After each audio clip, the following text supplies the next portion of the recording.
The Blue Umbrella by Ruskin Bond. Chapter 3.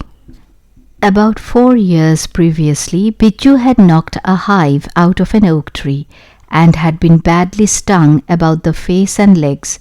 It had been a painful experience, but now if a bee stung him, he felt nothing at all. He had been immunized for life. He was on his way home from school. It was 2 o'clock and he hadn't eaten since 6 in the morning. Fortunately, the kingora bushes, the bilberries were in fruit, and already Biju's lips were stained purple with the juice of the wild sour fruit. He didn't have any money to spend at Ram Bharosa's shop, but he stopped there anyway to look at the sweets in their glass jars. "And what will you have today?" asked Ram Bharosa.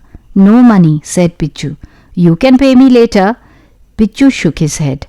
Some of his friends had taken sweets on credit, and at the end of the month they had found they had eaten more sweets than they could possibly pay for.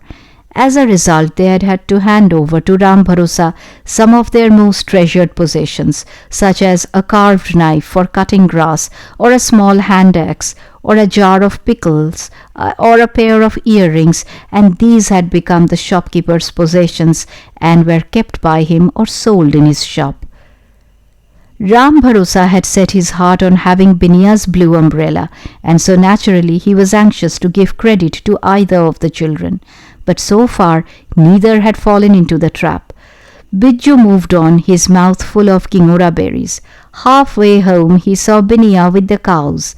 It was late evening and the sun had gone down, but Binya still had the umbrella open. The 2 small rents had been stitched up by her mother. Biju gave his sister a handful of berries. She handed him the umbrella while she ate the berries. "You can have the umbrella until we get home," she said. It was her way of rewarding Biju for bringing her the wild fruit. Calling Nilu, Gori, Binya and Biju set out for home, followed at some distance by the cows. It was dark before they reached the village, but Biju still had the umbrella open. Most of the people in the village were a little envious of Binya's blue umbrella. No one else had ever possessed one like it. The schoolmaster's wife thought it was quite wrong for a poor cultivator's daughter to have such a fine umbrella, while she, a second-class BA, had to make do with an ordinary black one. Her husband offered to have their old umbrella dyed blue. She gave him a scornful look and loved him a little less than before. The pujari who looked after the temple announced that he would buy a multicolored umbrella the next time he was in the town. A few days later he returned, looking annoyed and grumbling that they weren't available except in Delhi.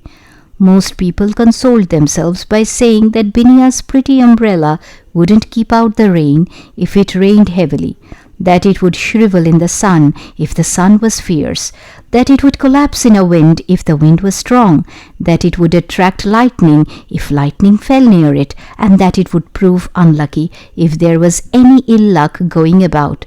Secretly, everyone admired it. Unlike the adults, the children didn't have to pretend. They were full of praise for the umbrella. It was so light, so pretty, so bright a blue, and it was just the right size for Binya. They knew that if they said nice things about the umbrella, Binya would smile and give it to them to hold for a little while, just a very little while. Soon it was the time of the monsoon. Big black clouds kept piling up and thunder rolled over the hills. Binya sat on the hillside all afternoon waiting for the rain. As soon as the first big drop of rain came down, she raised the umbrella over her head. More drops, big ones, came pattering down. She could see them through the umbrella silk as they broke against the cloth. And then there was a cloudburst, and it was like standing under a waterfall.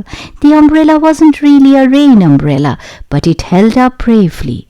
Only Binya's feet got wet. Rods of rain fell around her in a carton of shivered glass.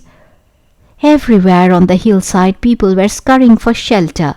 Some made for a charcoal burner's hut, others for a mule shed or Ram Bharosa's shop. Binya was the only one who didn't run. This was what she had been waiting for. Rain on her umbrella, and she wasn't in a hurry to go home.